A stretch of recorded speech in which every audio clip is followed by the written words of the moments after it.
Hi, welcome back to another video. And today I will be doing my July 2025 governor election predictions. These are videos that I usually do every once a month where I show you, how where I think the election would take place if it were held today, or, what is trending blue or red, or stuff like that. And so, once again, I'm going to be starting off with, Virginia. The Virginia governor race has been something that really hasn't been close so far. Ever since January and February, I've been constantly saying how Spanberger has had the momentum. And we are continually seeing that. Obviously, Sears, the lieutenant governor who's running for governor, Republican nominee, is running out of time. I've said constantly there's still a lot of time for her obviously to change things, to switch things, but unfortunately for her, she has not done that. So far throughout the campaign, she has constantly, she's had scandals, she's messed up, and right, obviously this election cycle is clearly not on the Virginia GOP side as it was in 2021. Now, this is expected because it's happened multiple times within incumbent parties, right? They do horrible within the first year of the governor races for Virginia, New Jersey.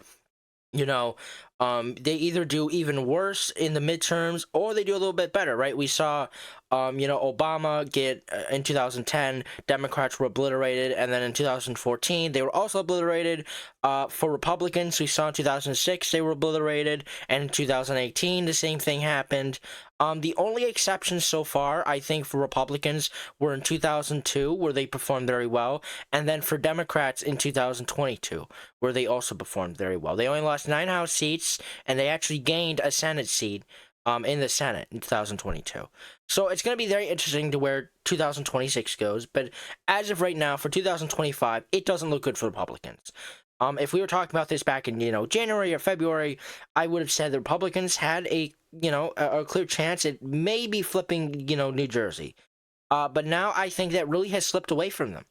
Obviously, I never thought that Republicans were going to be able so far to keep Virginia, as their Republican candidate has performed very, very poorly in the polls. Has been campaigning poorly, and it really is not looking good for her. There was a primary challenge that didn't exactly work out well, and Sears was able to easily win the nomination. Which just shows how vulnerable she is. Now, Spanberger, there was absolutely no challenge. Absolutely no challenge. Spanberger was able to easily win the nomination with no primary challenge. The other candidates, or I should say candidate, dropped out, did not, reach qualifications. They are both now the Democrat and Republican nominee. And whoever wins this election, as of right now, I predict probably Spanberger, will become the first woman governor of Virginia. Truly incredible. But looking at the general election predictions here, we can obviously see that, this is clearly in the Democrats' favor, right? You know, all of these predictions have, been in the favor of the Democrats. We have Lean D on May 1st. On April 17th, it was Tilt D. On April 30th, it was Lean D. And then on June 30th, it was Likely D. Now, I'm not sure if Likely is, what actually, I don't know if that's accurate. I don't know if that's realistic. I don't think Spanberger is going to be winning by 10 points. I think there would have to be something really, really, really bad happening within the administration that the American people were souring on for a Republican candidate to do this bad in Virginia. But obviously, there are things that the Democrats are using to advantage, right? The Epstein files or the job cuts by Elon Musk and Doge. So many things the Democrats are using to their advantage by being the opposition party that will help them perform very well in this year's governor election. And so far, what we're seeing with the predictions and the polling too, by the way, is that, Spanberger is probably going to be winning this race. As you can see here, the latest poll from July 9th to 11th, we're probably going to get a new one too. It seems we get, every new poll every 3 weeks or just over a month here. The last one was between July 9th and July 11th, 2025. where Spanberger had a 10-point lead. And now the undecided here, probably, you know, yeah, the undecided is just at 9% here. Where obviously Sears is at 40, Spanberger's at 50. Spanberger has a 10-point lead. And that is close to a likely margin, double digits here. But I don't think that Spanberger is probably going to be, I don't think she's going to be winning by 10 points or double digits. What I think is going to be happening, a Spanberger will probably win by, 6 to 7 points. The least being, I think, 3 points. I think at this moment, right, Sears doesn't really have any chance at this point. Obviously, right, she can, maybe turn the tides. Right, time isn't exactly against her, but it still is. Sears is running out of time, but she still has a lot of time. You still have about 3 months and a half in this campaign. Today marks, 100 days until Election Day.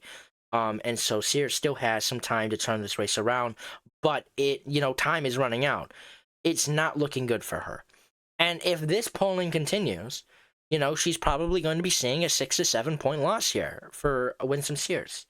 And Abigail Spanberger will become the next governor of New York. So for my prediction for July, obviously, right, it's going to be in Spanberger's favor. It's not going to be safe. It's not going to be likely. It's going to be close. I predict a 6 to 7 point win for Spanberger. And this is probably going to be not as close as New Jersey. I think New Jersey is going to be much closer than people think. And I don't think Virginia is going to be competitive at all. I think Spanberger is probably going to ease out comfortably, and she'll become the next governor of Virginia. Now, as for New Jersey is actually much more interesting to talk about here because I predict it's probably going to be much more competitive. We saw for the Democratic primary, it was, very competitive. And even the Republican primary, if I can find it, here we go. The Republican primary is also competitive. Obviously, Jack was able to, once again become the Republican nominee, just like he was in 2021 and in 2017. So, both of the primaries being very competitive for both the Republican side and the Democratic side, showing that this governor race is probably going to be very competitive. And obviously, I don't think there's going to be, any double-digit win for either candidate. This race is going to be very close. Obviously, Jack, who lost in 2021 and 2017, but 2021, he had a very, very impressive performance where he just narrowly lost to Phil Murphy. It was a warning sign, I think, of what was going to come for Democrats in 2024. 2022 worked out for their favor because they actually had, abortion, an actual narrative to run on, and it benefited them. A lot of voters obviously left the GOP and went for the Democrats 2022, and then the complete opposite happened 2024, where they left the Democrats and joined the Republicans. So a lot of voters that showed up in 2024 that didn't show up in 2022 for the Republicans, and I think that's going to be very interesting to pay attention to, come 2025 and 2026. I think that the voters that came out for Trump in 2024 are not going to be coming out in 2025 and 2026, which is why I think that Democrats are going to be having, much more favorable elections like we're seeing in Virginia and New Jersey. But however, New Jersey, because this is going to be such a competitive race, and we already saw competitive primaries. I think that this race, as of right now, is obviously going to be competitive, but I think as of right now, it's going to be much closer. It's going to be much closer than Virginia, obviously, but it's going to be insanely close. It is going to come down to the wire.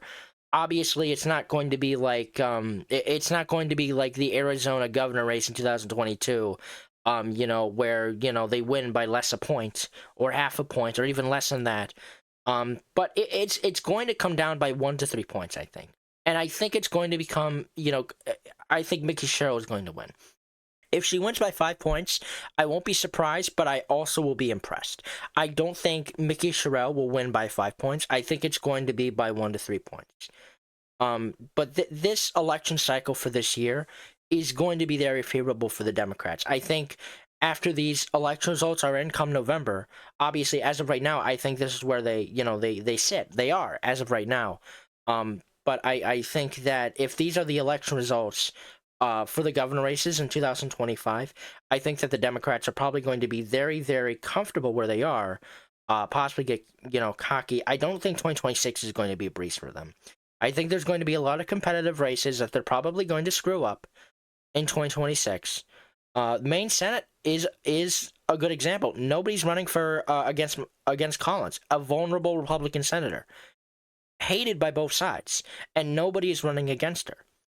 So obviously there are, times where Democrats can get too cocky, they could mess up, Republicans could take advantage of that. But as of right now, there are infighting within the Republican Party, and it's not looking good electorally for the Republicans, right? The Lieutenant Governor, Republican nominee Virginia, is currently down by 10 points. And in New Jersey, the Republican candidate Jack, who already lost in 2021 and 2017, is already down in the polls by huge margins. But I don't think, obviously Mickey Chubb will win by double digits. As of right now, I think it's going to be close. I think it's going to be by 1 to 3 points. I think she's being, I think that the polls are probably underestimating Jack, and I think he's going to be doing much better than what they said. In 2021, for the New Jersey governor race, all the polls were telling us that Phil Murphy was going to win, by a pretty safe and comfortable margin. Not by 15 points or whatever. So when election day came and I was watching it, I was very surprised to see that Phil Murphy was not doing as good as the polls were suggesting, as everyone else were suggesting. Obviously, he was able to win by 3 points, but he performed much worse than the polls were saying he was going to perform by. And I think a good example for this is obviously like in 2016 for Hillary Clinton, 2024 for Kamala Harris, and even 2020 for Joe Biden, where a lot of the pollsters were overestimating the Democratic candidate. Hillary Clinton, a great example. Joe Biden, not much of a great example. Like, there were polls showing that Biden was going to win, like, Florida or Texas, and obviously that didn't happen. He got close. He lost Florida by 3 points and Texas by 5 points. But still, a lot of these polls, underestimate the Republican candidate. We saw, especially in 2016, where Donald Trump was able to pull an upset against Hillary Clinton. We saw in 2020 where Donald Trump were able to keep, some states that some of the pollsters thought Joe Biden would win, but he didn't. And we even saw in 2024 where a lot of the swing states were being told by pollsters that Kamala Harris was going to pull it off. And what happened is that didn't happen at all. Donald Trump won. So I think that, obviously you can't fully trust these polls, but what they're showing is going to be a Democratic win. Not by 10 to 15 points. But I think, right, Spanberger polls it by 6 to 7, and Mickey Sherrill polls it by maybe 1 to 3 points, most being 5. I don't think it's going to be 5, but if it is, I'll be impressed. No way it's going to happen by double digits. Absolutely not. But yeah, as of right now, this election cycle looks really good for the Democrats. We still have a lot of other races, come 2026, but as of right now, this is where I think the governor races are as of July of 2025. So there's still a lot of stuff to happen. But until then, thank you all so much for watching. I hope you guys enjoyed. If you did, please like and subscribe. And I will see you all in the next video.